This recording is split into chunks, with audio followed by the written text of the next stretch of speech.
यह व्रत मन को संयम सिखाता है और शरीर को नई ऊर्जा देता है। यह व्रत पुरुष और महिलाओं दोनों द्वारा किया जा सकता है। एकादशी व्रत का विधान है। जब वेद व्यास ने पांडवों को चारों पुरुषार्थ धर्म, अर्थ, काम और मोक्ष देने वाले एकादशी व्रत का संकल्प कराया था, तब युधिष्ठिर ने कहा, जनार्दन, ज्येष्ठ मास के शुक्ल पक्ष में जो एकादशी पड़ती हो, कृपया उसका वर्णन कीजिए। भगवान श्री कृष्ण ने कहा, हे राजन, इसका वर्णन परम धर्मात्मा व्यास जी करेंगे, क्योंकि ये संपूर्ण शास्त्रों के तत्वज्ञ और वेदांगों के पारंगत विद्वान हैं।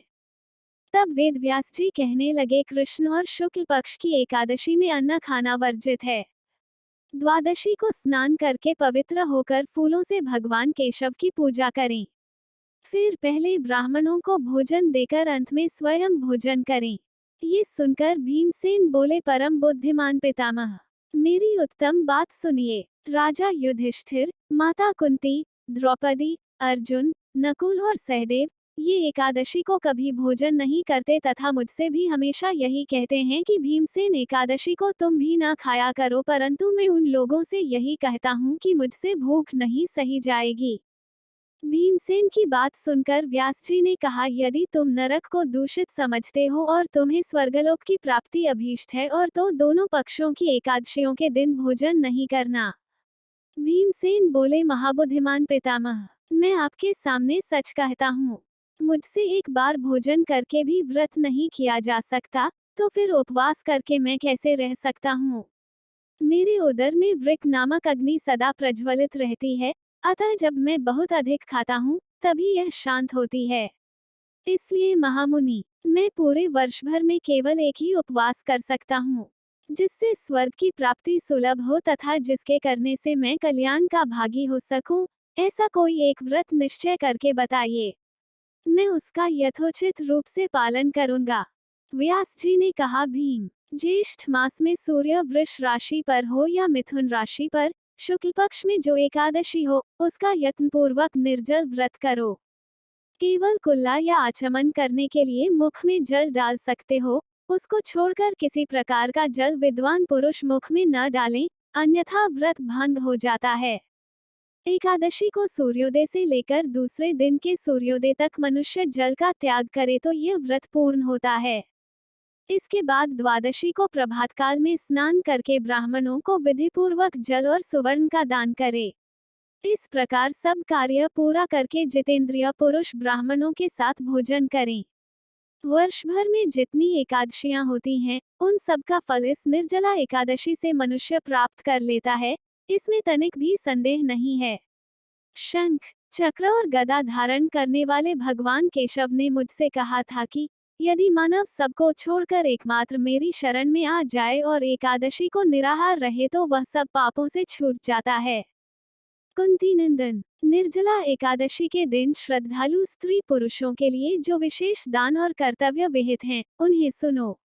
उस दिन जल में शयन करने वाले भगवान विष्णु का पूजन और जलमयी धेनु यानी पानी में खड़ी गाय का दान करना चाहिए। सामान्य गाय या घी से बनी गाय का दान भी किया जा सकता है। इस दिन दक्षिणा और कई तरह की मिठाइयों से ब्राह्मणों को संतुष्ट करना चाहिए। उनके संतुष्ट होने पर श्रीहरि मोक्ष प्रदान करते हैं। जिन्होंने श्रीहरि की पूजा और रात्रि में जागरण करते हुए इस निर्जला एकादशी का व्रत किया है, उन्होंने अपने साथ ही बीती हुई 100 पीढ़ियों को और आने वाली 100 पीढ़ियों को भगवान वासुदेव के परम धाम में पहुंचा दिया है। निर्जला एकादशी के दिन अन्न, वस्त्र, गौ, जल, शैया, सुंदर आसन, कमंडलू तथा छाता दान करने चाहिए। जो श्रेष्ठ तथा सुपात्र ब्राह्मण को जूता दान करता है, वह सोने के विमान पर बैठकर स्वर्गलोक में प्रतिष्ठित होता है। जो इस एकादशी की महिमा को भक्तिपूर्वक सुनता अथवा उसका वर्णन करता है, वह स्वर्गलोक में जाता है। चतुर्दशी युक्त अमावस्या को सूर्य ग्रहण के समय श्राद्ध करके मनुष्य जिस फल को प्राप्त करता है, वही फल इस कथा को सुनने से भी मिलता है। भीमसेन, ज्येष्ठ मास में शुक्ल पक्ष की जो शुभ एकादशी होती है, उसका निर्जल व्रत करना चाहिए। उस दिन श्रेष्ठ ब्राह्मणों को शक्कर के साथ जल के घड़े दान करने चाहिए। ऐसा करने से मनुष्य भगवान विष्णु के समीप पहुंचकर आनंद का अनुभव करता है। इसके बाद द्वादशी को ब्राह्मण भोजन कराने के बाद स्वयं भोजन करे। जो इस प्रकार पूर्ण रूप से पापनाशिनी एकादशी का व्रत करता है, वह सब पापों से मुक्त हो आनंदमय पद को प्राप्त होता है। ये सुनकर भीमसेन ने भी इस शुभ एकादशी का व्रत आरंभ कर दिया। एकादशी व्रत का इतिहास। एक बार बहुभोजी भीमसेन ने व्यास जी के मुख से प्रत्येक एकादशी को निराहार रहने का नियम सुनकर विनम्र भाव से निवेदन किया कि महाराज, मुझसे कोई व्रत नहीं किया जाता। दिन भर बड़ी तीव्र क्षुधा बनी ही रहती है। अतः आप कोई ऐसा उपाय बतला दीजिए जिसके प्रभाव से स्वतः सद्गति हो जाए। तब व्यास जी ने कहा कि तुमसे वर्ष भर की संपूर्ण एकादशी नहीं हो सकती तो केवल एक निर्जला कर लो, इसी से साल भर की एकादशी करने के समान फल हो जाएगा। तब भीम ने वैसा ही किया और स्वर्ग को गए।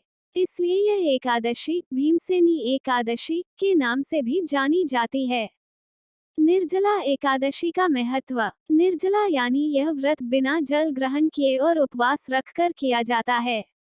इसलिए यह व्रत कठिन तप और साधना के समान महत्व रखता है। हिंदू पंचांग अनुसार वृषभ और मिथुन संक्रांति के बीच शुक्ल पक्ष की एकादशी निर्जला एकादशी कहलाती है।